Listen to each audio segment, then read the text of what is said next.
Meus irmãos, Epístola de Paulo aos Filipenses, capítulo de número 2, a leitura dos versículos de número 9 a 11, dando prosseguimento às nossas exposições continuadas em torno da Epístola de Paulo aos Filipenses.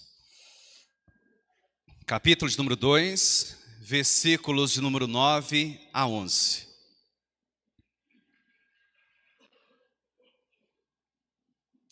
Assim nos diz a palavra do nosso Deus. Os amados irmãos, tão somente acompanhem comigo a leitura do texto, ora indicado. Pelo que também Deus o exaltou sobremaneira, e lhe deu o nome que está acima de todo nome, para que ao nome de Jesus se dobre todo o joelho, nos céus, na terra e debaixo da terra, e toda língua confesse que Jesus Cristo é Senhor, para a glória de Deus Pai. Este é um dos textos mais belos das Sagradas Escrituras. Ao lado da unidade anterior, formada pelos versículos 5 a 8, este é um dos textos mais cristológicos de todas as Sagradas Escrituras. Do início ao fim, o apóstolo Paulo tem como esteio central a pessoa de Jesus Cristo. Se no primeiro instante ele deu ênfase no seu estado de humilhação, agora na sequência, versículos de número 9 a 11, ele irá nos falar sobre o seu estado de exaltação.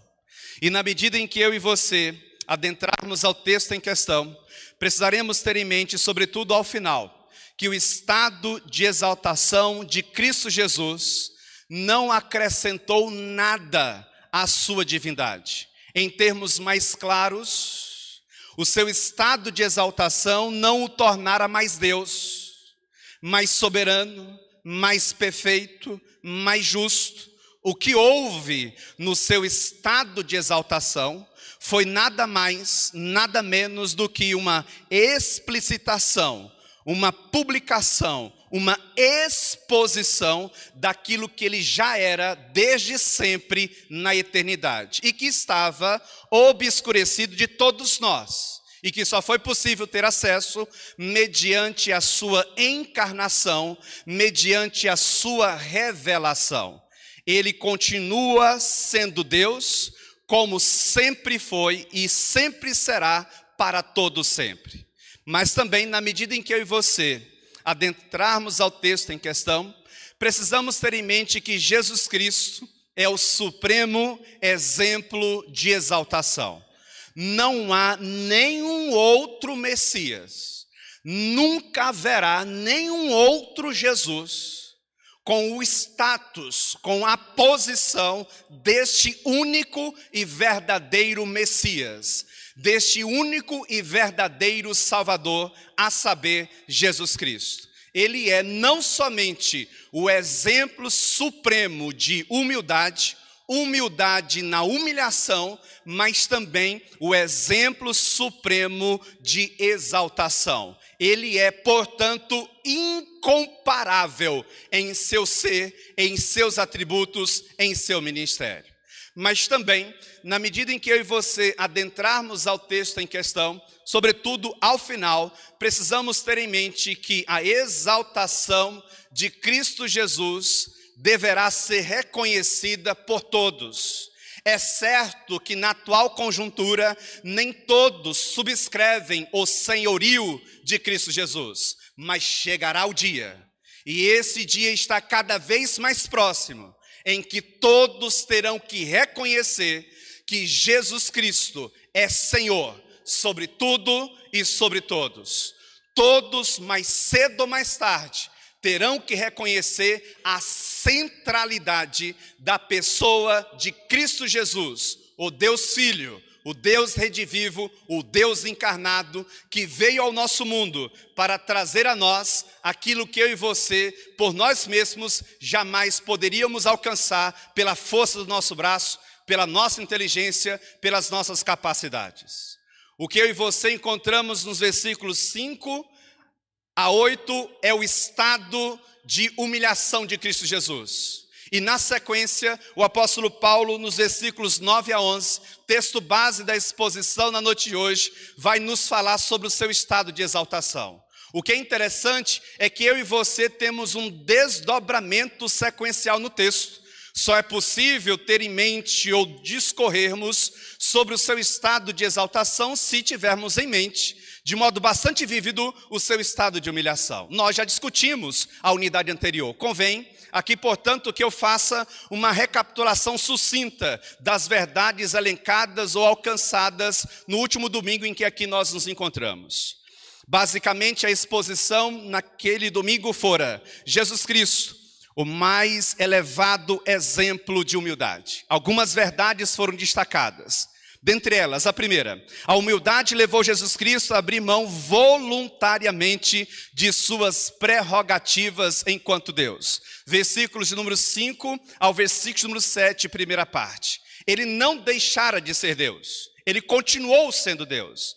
Tão somente ele assume a posição de se esvaziar. Ele abre mão dos seus direitos. Só a título de recapitulação, este Cristo, este Jesus, o único e verdadeiro Messias, estava envolvido por uma santidade, por uma glória indescritível, que eu e você não temos nem comparação, mais precisamente nas regiões celestiais. E ele voluntariamente decidiu abrir mão desta prerrogativa na condição de Deus, sendo adorado por seres angelicais para viver a nossa vida, respirar o nosso ar, lidar com os nossos dilemas, lidar com as nossas dificuldades. A humildade levou Jesus Cristo a abrir mão voluntariamente de suas prerrogativas enquanto Deus. Dentre tantas aplicações naquele encontro, uma delas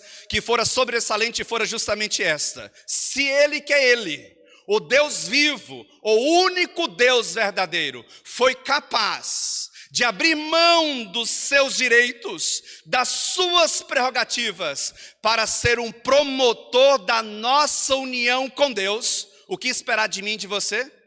Eu e você, na mesma esteira de conduta, também em dados momentos, precisaremos abrir mão dos nossos direitos, das nossas prerrogativas, para que eu e você sejamos também, assim como ele, considerados como instrumentos de união no seio da igreja, no interior da igreja, e não o contrário, de desunião.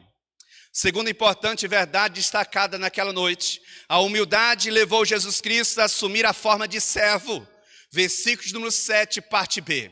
Dentre tantas informações elencadas ou apontadas naquela noite, dentre estas destacam-se: ele não veio para ser servido, ele veio para servir. E desta forma, ele estabelece um padrão de conduta e que deve reger todos aqueles que se lançam nos seus caminhos, a saber, nos caminhos da fé, nos caminhos do Evangelho.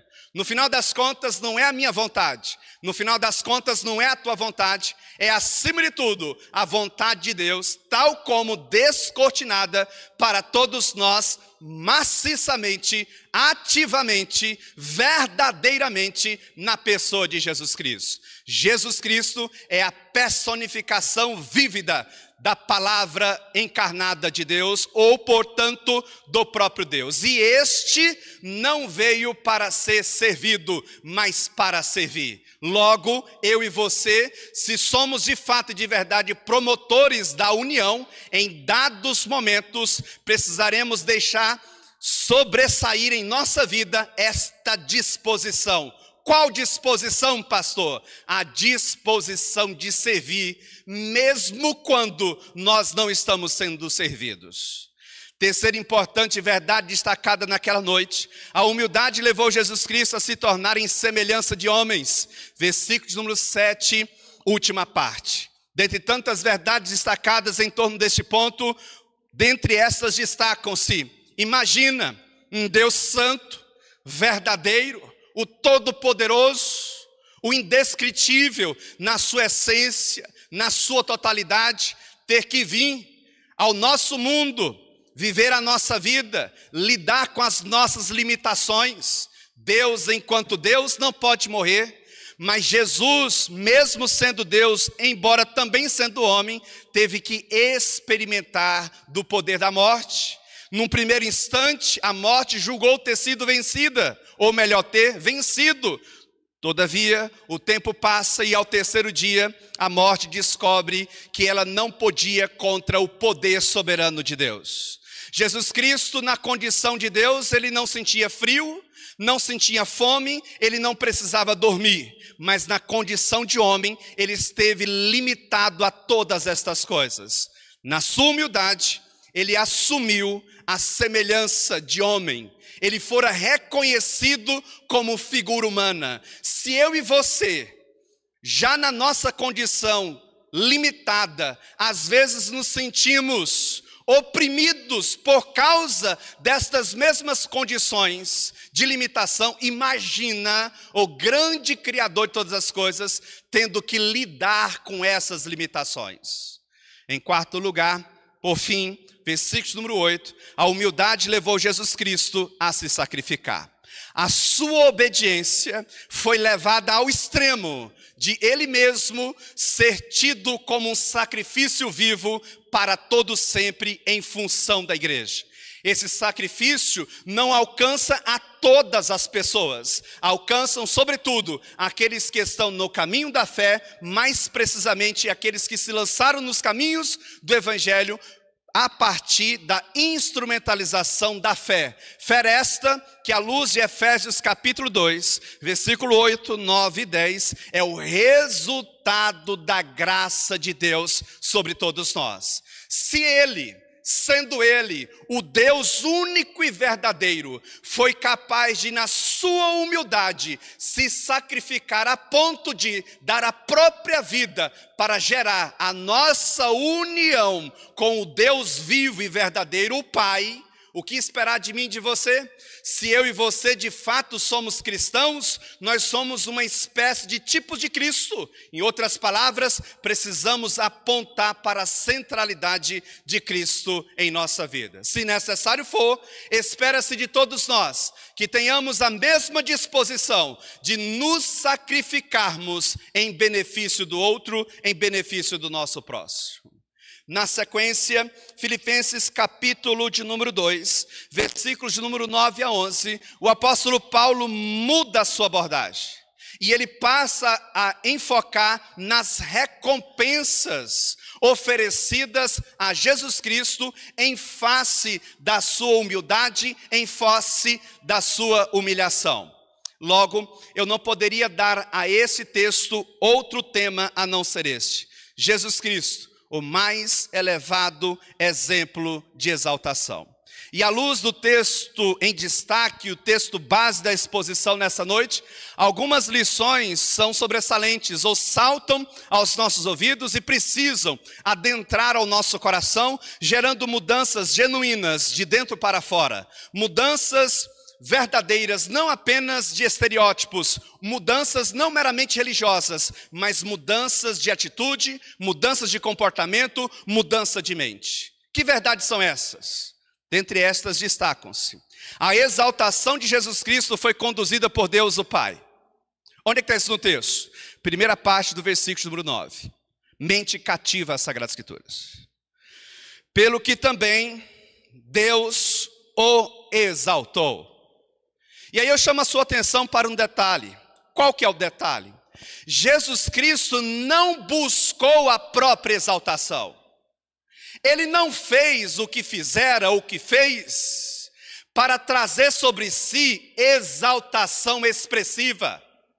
Ele já era Deus. Ele continua sendo Deus. Ele não precisava se submeter ao que se submeteu para ser exaltado. Ele já estava sendo exaltado. O seu poder, a sua divindade, a sua beleza, a sua santidade já estavam sendo reconhecidas por seres angelicais perfeitos, seres angelicais que não caíram, que não conhecem o pecado como eu e você.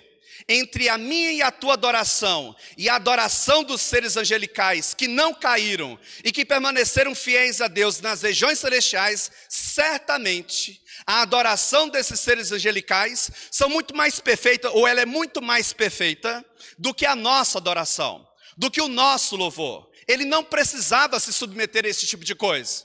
Todavia, ainda assim ele se submeteu. E ele viveu a nossa vida, ele tornou-se um servo, ele veio, viveu a nossa vida, morreu a nossa morte, experimentou das nossas mazelas, das nossas dores, dos nossos sofrimentos, venceu a morte, ressuscitou, para que eu e você também pudéssemos ressuscitar. Deus, o Pai, decide também voluntariamente exaltar a pessoa do Filho.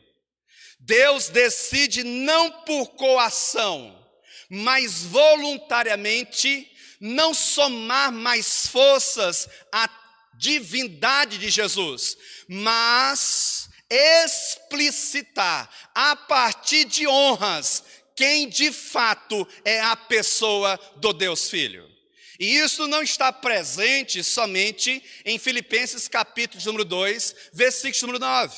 Se eu e você formos para o Salmo 2:6, Salmo 110:1, João 1:29-30, Romanos 14:10, 1 Coríntios capítulo 15, versículos 20-22, Hebreus capítulo 1, versículo número 3 e muitas outras passagens apontam para a disposição voluntária de Deus em honrar o Filho, em exaltar a pessoa do Deus Filho, explicitando diante de todos os homens, diante de toda a humanidade, na história humana, quem de fato é Jesus Cristo. E nós vemos nisto uma esfera de amor, o poder de Deus sendo conduzido na exaltação de si mesmo, porque na exaltação de Jesus Cristo, eu e você encontramos a exaltação do Deus Pai, bem como a exaltação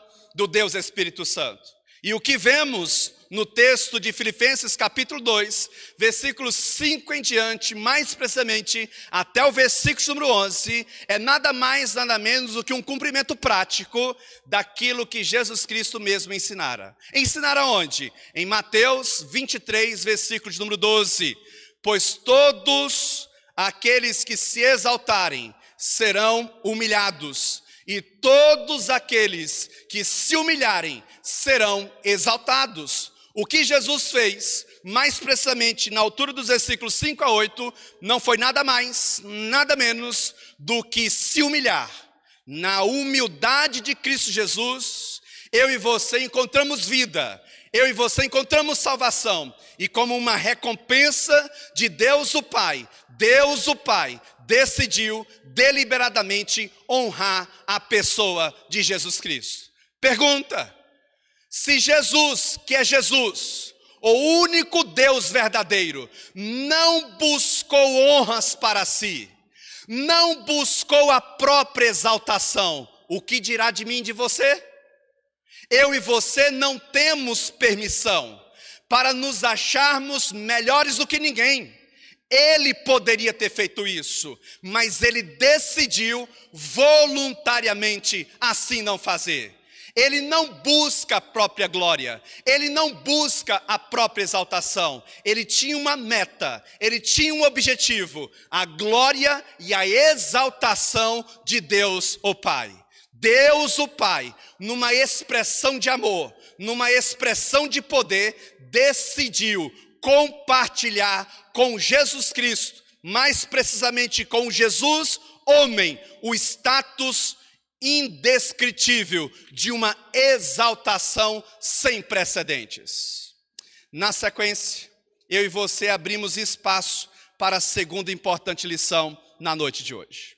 A exaltação de Jesus Cristo foi sem precedentes. Olha o que está isso no texto. Versículo de número 9, segunda parte. Olha o que diz o texto. Pelo que também Deus o exaltou sobremaneira.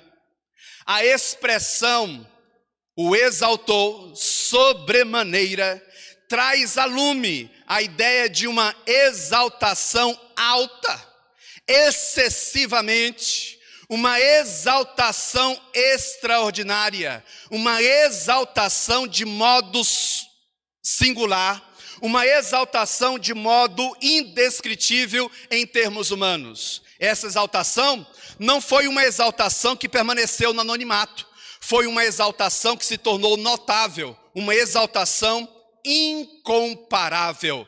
A exaltação de Jesus Cristo foi uma exaltação sem precedentes. Ninguém em toda a história da humanidade, desde que mundo é mundo, desde a era da humanidade, desde o início ao fim, ninguém poderá desfrutar das mesmas prerrogativas que desfrutam a pessoa de Jesus Cristo. A sua exaltação foi uma exaltação que não tem comparações na história. A exaltação de Jesus Cristo é um tema central na teologia cristã, pois representa a vitória de Cristo, a vitória de Deus sobre as nossas mazelas, sobre as nossas lutas, sobre os nossos pecados, sobre as tribulações do tempo presente, sobre o poder da morte. E a morte, diz a palavra do nosso Deus, no texto de Apocalipse, é o último inimigo a ser derrotado, e será derrotado quando Jesus Cristo voltar para buscar a sua igreja. Jesus Cristo foi e continuará sendo aquele que desfruta de prerrogativas singulares. Nada e nem ninguém poderá ser comparado ao status, à posição usufruída pela pessoa de Deus, o Filho, a saber, Jesus Cristo. Terceira importante lição na noite de hoje. A exaltação de Jesus Cristo deu-lhe um nome que está acima de todo nome. E agora o texto começa a ficar claro, porque até então o apóstolo Paulo vem nos falando que Deus o exaltou sobremaneira. E essa exaltação foi uma exaltação sem comparações, sem precedentes. Mas aí, no contexto do versículo número 9, mais precisamente na última parte, é nos descortinado como se dá, de fato, esta exaltação. Terceira importante lição. A exaltação de Jesus Cristo deu-lhe um nome que está acima de todo nome. Versículo número 9, terceira parte, mente cativa às Sagradas Escrituras. Pelo que também Deus o exaltou sobremaneira, e lhe deu o nome que está acima de todo nome. Os demônios não tremem diante do meu nome. Os demônios não tremem diante do seu nome. Enfermos não são curados em meu nome. Enfermos não são curados em seu nome. As nossas orações não sobem ao trono de graça e de glória de Deus, porque elas são feitas em meu nome, ou porque elas são feitas em seu nome. Nós somos salvos não com base no meu nome, ou no seu nome. Nós somos salvos com base no nome de Cristo Jesus. E isto não é algo que eu e você inventamos. Isso ecoa das páginas das Sagradas Escrituras. Atos capítulo de número 4, verso número 12, diz que o nome de Cristo Jesus é o único nome por meio do qual eu e você poderemos ser salvos. Mateus capítulo 16, verso 17 afirma: e estes sinais seguirão aos que creem, em meu nome expelirão demônios. A autoridade de Cristo Jesus, ela é evidenciada na imensidão do poder atrelado ao seu nome. O nome de Cristo Jesus é um nome que ecoa para a eternidade.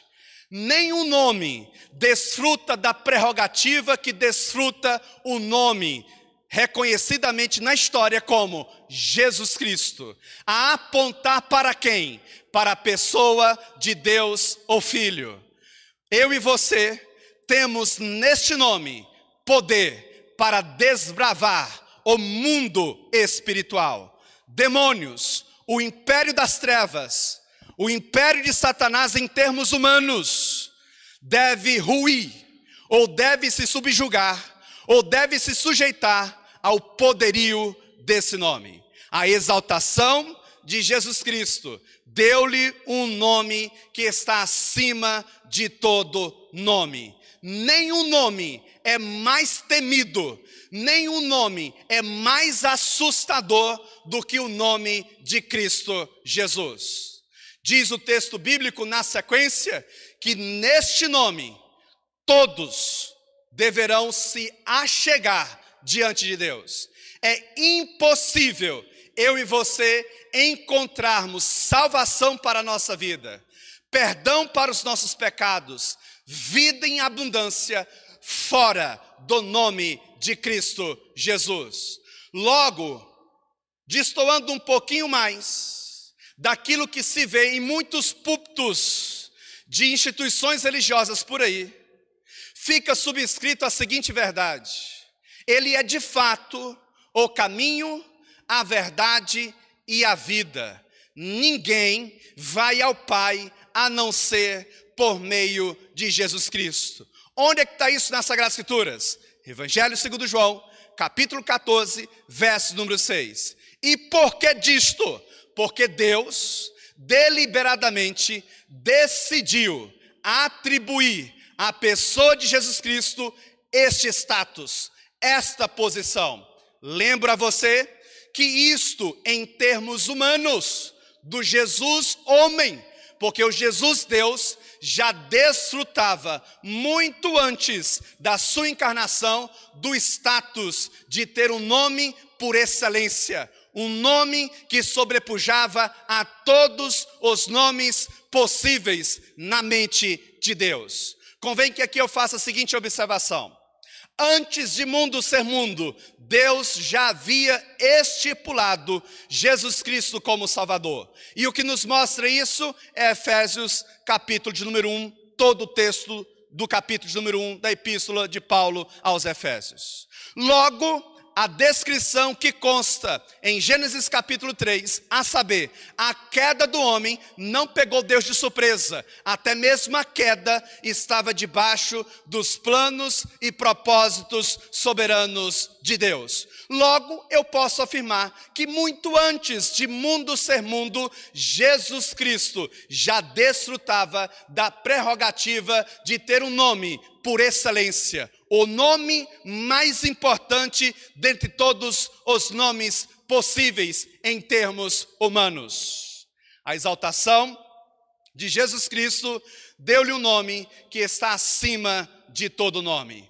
Os demônios não tremem o meu nome, não temem diante do pronunciar do meu nome, não tremem e não temem diante do pronunciar do seu nome, mas certamente tremem e temem diante do nome proferido em Jesus Cristo. Em quarto lugar, quarta importante verdade na noite de hoje: a exaltação de Jesus Cristo foi de natureza universal. Onde é que está isso no texto? Versículo número 10, mente cativa às Sagradas Escrituras. Para que ao nome de Jesus Cristo se dobre todo o joelho, nos céus, na terra e debaixo da terra. A autoridade de Jesus Cristo não se restringe somente ao ambiente eclesiástico, não se restringe somente ao ambiente da fé, ao ambiente religioso. A autoridade de Jesus Cristo se estende a cada centímetro quadrado em todo o universo, em todo o globo terrestre, ao longo de toda a história da humanidade.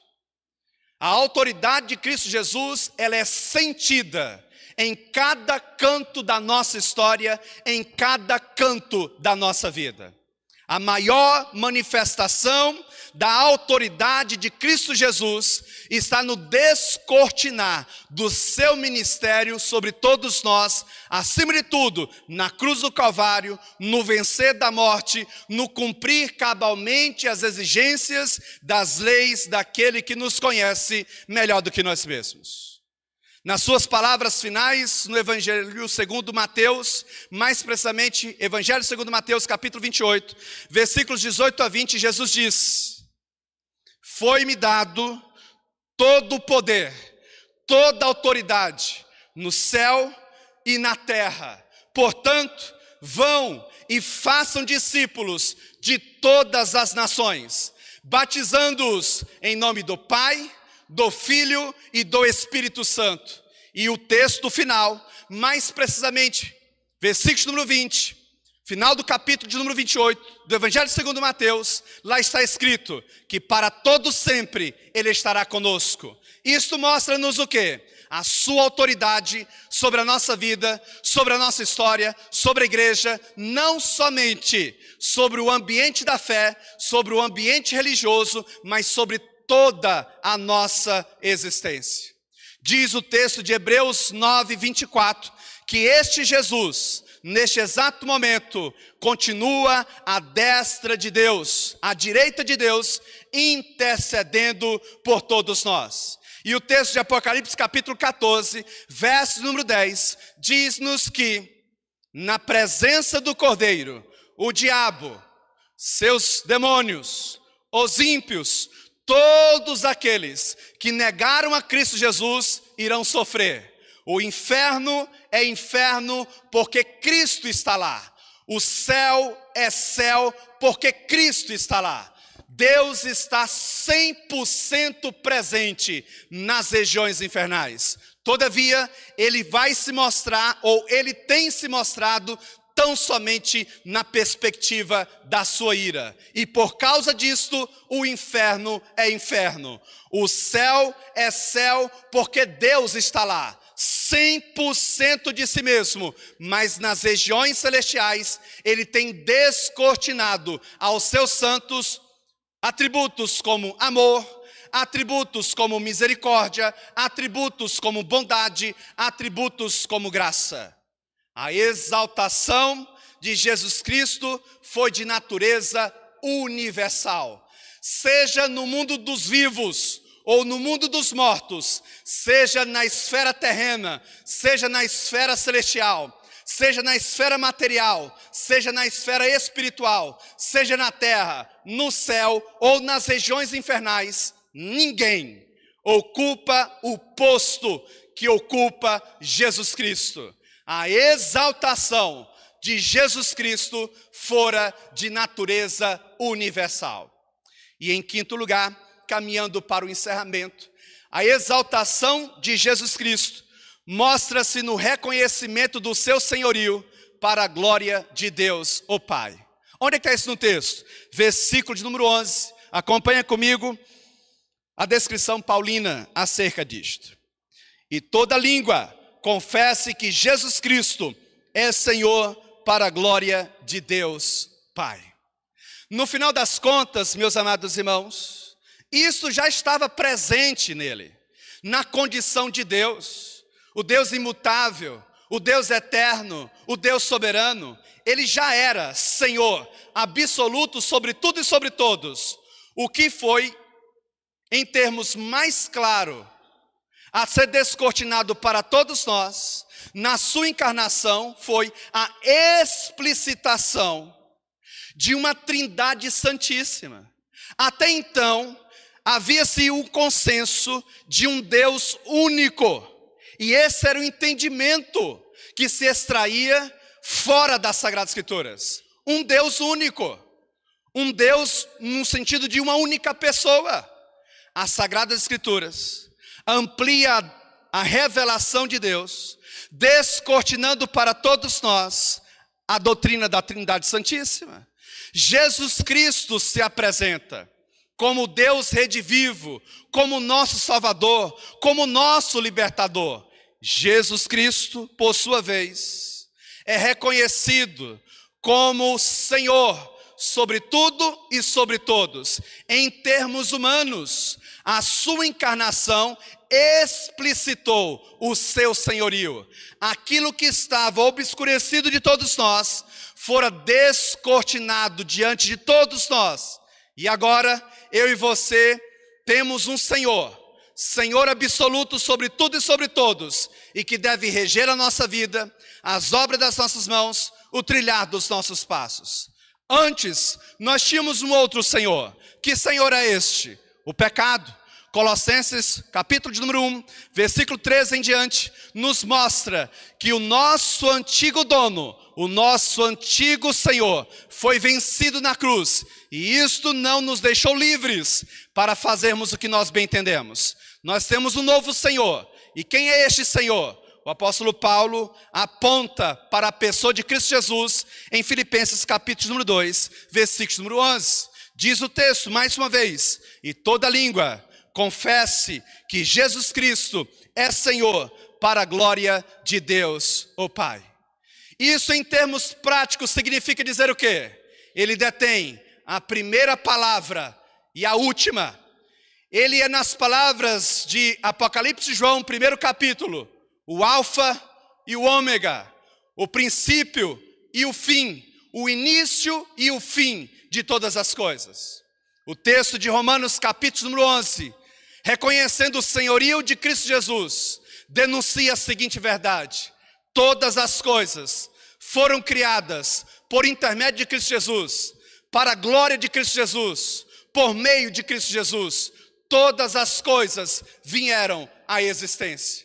Existe um Senhor a quem eu e você precisamos obedecer.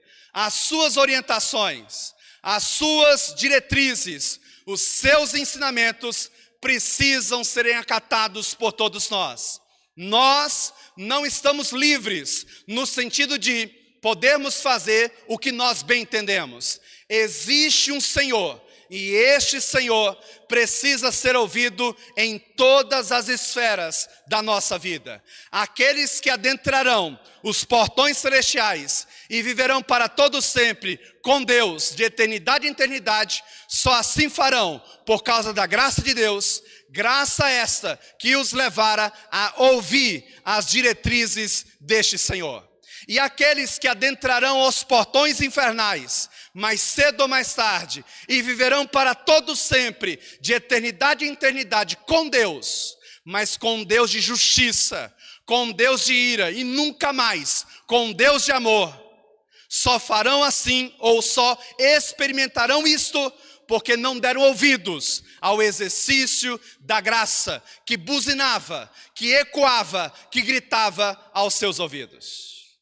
Nada, simplesmente nada, foge ao domínio soberano, à centralidade singular da pessoa de Jesus Cristo. Qual foi o tema da exposição na noite de hoje? Jesus Cristo, o mais elevado exemplo de exaltação. Algumas verdades foram destacadas, dentre estas: a exaltação de Jesus Cristo foi conduzida por Deus o Pai. Ele não buscou a própria exaltação, foi uma recompensa de Deus a ele. Segundo lugar, a exaltação de Jesus Cristo foi sem precedentes. Nada e nem ninguém poderá ser comparado àquilo que Jesus Cristo usufruiu e continua a usufruir. Foi de fato e de verdade, sobremaneira, sem precedentes. Em terceiro lugar, a exaltação de Jesus Cristo deu-lhe um nome que está acima de todo nome. Nenhum nome é mais belo, mais santo, mais gratificante, mais temível, mais assustador do que o nome de Cristo Jesus. Em quarto lugar, a exaltação de Jesus Cristo foi de natureza universal. A sua exaltação, ela é ecoada não somente entre a família da fé ou no segmento religioso, em todo o universo. Como bem destacar Abraham Kuyper, num dos seus discursos iniciais na Universidade Livre de Amsterdã: não existe 1 metro quadrado em todo o universo que Deus não brade: este é meu. A mesma coisa se aplica à pessoa de Cristo Jesus. A sua exaltação foi de natureza universal. E por fim, em quinto lugar, a exaltação de Jesus Cristo mostrar-se-á no reconhecimento do seu senhorio para a glória de Deus, o Pai. Luiz Berkoff, na sua teologia sistemática, ele ensina que onde uma das pessoas da Trindade Santíssima está, as outras duas estão. E o que ele está fazendo é nada mais, nada menos do que ecoando verdades das páginas das Sagradas Escrituras. Na exaltação de Cristo, eu e você encontramos a exaltação também da pessoa de Deus o Pai e de Deus o Espírito Santo. Dentre tantas verdades destacadas, pastor, consegui captar algumas informações interessantes. Mas em termos práticos, o que isso tem a ver com a minha vida? Eu tenho aqui 3 aplicações práticas para você. A primeira delas, Jesus Cristo venceu para que pudéssemos vencer. A vitória é nossa pelo sangue de Cristo Jesus. O céu é o nosso destino final. Porque Ele foi exaltado, nós também seremos exaltados. Não tenhamos em vista que a semelhança de Cristo, no seu sentido mais pleno, nós seremos exaltados. Nós não teremos um nome que estará acima de todo nome. Nós não teremos a prerrogativa de sermos salvadores. Todavia, eu e você certamente seremos também exaltados por Deus, o Pai. Nunca perca de vista que a exaltação, ela é precedida pela humilhação. Aqueles que nesta vida não compactuarem, ou não desejarem, ou não buscarem uma vida de humildade, na humilhação, no esvaziamento de si mesmo, na autorrenúncia, no abrir mão do seu próprio senso de justiça, jamais poderão experimentar da exaltação oferecida por Deus àqueles que se lançam verdadeiramente nos caminhos da fé. Segunda importante aplicação na noite de hoje. Jesus Cristo é Senhor sobre tudo e sobre todos. E isto inclui a minha vida e a tua vida. Alguns reconhecem, outros não. Isto independe para Ele. Porque no final das contas, tudo diz respeito a Ele. Do início ao fim. É Ele quem encabeça o plano chamado criação. É Ele quem encabeça o plano chamado decretos soberanos. É Ele quem decreta a queda. É Ele quem decreta a salvação. É Ele quem determinou todas as coisas que acontecem no seu mundo. Salmo 139, verso 16, ecoa esta verdade. Todos os nossos dias foram escritos e determinados, quando nenhum deles havia ainda. Nada pega esse Deus de surpresa. O nosso Deus nunca vai franzir a testa no sentido de, e agora? O que eu vou fazer? Preciso pensar numa outra alternativa. Jamais isto acontece no ser de Deus. Logo, independe para Ele se alguns o reconhecem como Senhor ou se alguns outros não o reconhecem. Isto não muda o ser de Deus. Ele continua e sempre continuará sendo Senhor sobre tudo e sobre todos. Se isto é verdade em minha vida e em tua vida, eu e você precisamos continuamente perguntar se aquilo que nós estamos fazendo, se a vida que nós estamos levando está de acordo com o senhorio de Cristo Jesus. E aí a pergunta que ecoa é justamente esta: Jesus Cristo é de fato o Senhor da sua vida? Este senhorio de Cristo Jesus tem sido reconhecido por você nas minúcias da sua vida? Em todos os setores da sua existência? Jesus Cristo é Senhor somente sobre a sua fé? Ou Ele também é Senhor sobre a sua vida profissional, sobre a sua vida sentimental, sobre a sua vida moral, sobre a sua vida familiar? Jesus é Senhor de fato e de verdade sobre a sua vida? Terceira importante aplicação, caminhando para o encerramento. Jesus Cristo, o único e verdadeiro Messias, será reconhecido como tal. Todos terão que reconhecer Jesus Cristo. Todo joelho, toda língua se dobrará diante deste ser único, indiscutível, sem precedentes, a saber, Jesus Cristo. Mais cedo ou mais tarde, igreja, todos nós estaremos diante dele. Hoje, ele é o nosso advogado. Hoje, ele advoga a nossa causa. Ele nos defende. O seu sangue nos defende. O seu sacrifício ocupa o nosso lugar. A ira de Deus é aplacada por causa do seu sacrifício. Mas haverá o dia em que ele deixará a posição de advogado e assumirá o posto de juiz. E quando esse dia chegar, nas palavras do texto de Apocalipse de João, capítulo de número 20, verso 11 a 14, o juízo do grande trono branco. É o dia em que Ele vai dar-nos a devida paga das nossas obras.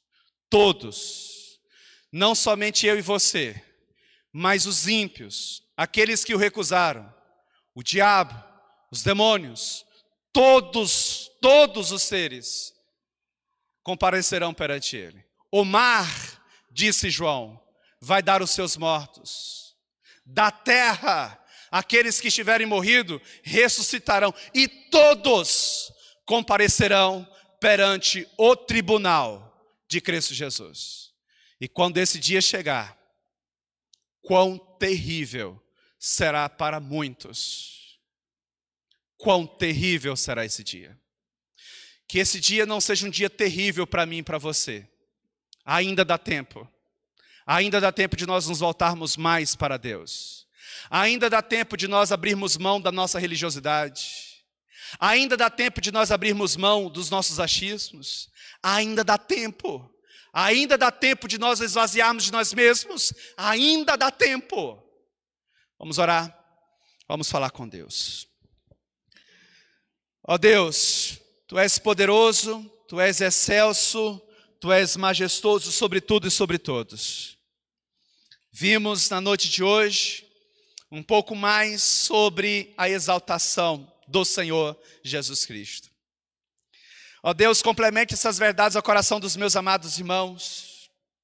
São verdades tão ricas, verdades tão preciosas. Tenha misericórdia, Deus, da Tua igreja nesta noite. Que nós não venhamos perder de vista a centralidade de Cristo Jesus em nossa vida. Que Jesus, de fato e de verdade, seja o centro das nossas atenções. Mais cedo ou mais tarde, o Senhor se tornará juiz e receberemos a devida sentença a partir das obras das nossas mãos, no trilhar dos nossos passos. Lembra-te, ó Deus, do sacrifício de Cristo Jesus na cruz do Calvário. A olhar para todos nós, nos ajuda, Senhor Deus, a nos esvaziarmos de nós mesmos, em nome de Cristo Jesus. Neste nome nós clamamos, neste nome nós suplicamos ao Senhor. Por nós mesmos, em nós mesmos, não há nada de bom. Tenha misericórdia da nossa vida. Não permita, Senhor Deus, que em desobediência venhamos buscar a nossa autoglorificação, a nossa autoexaltação, mas nós venhamos nos diminuir cada vez mais, e mais, e mais, a fim de que o Senhor cresça mais e mais em nossa vida. Em nome de Cristo Jesus, amém, Senhor.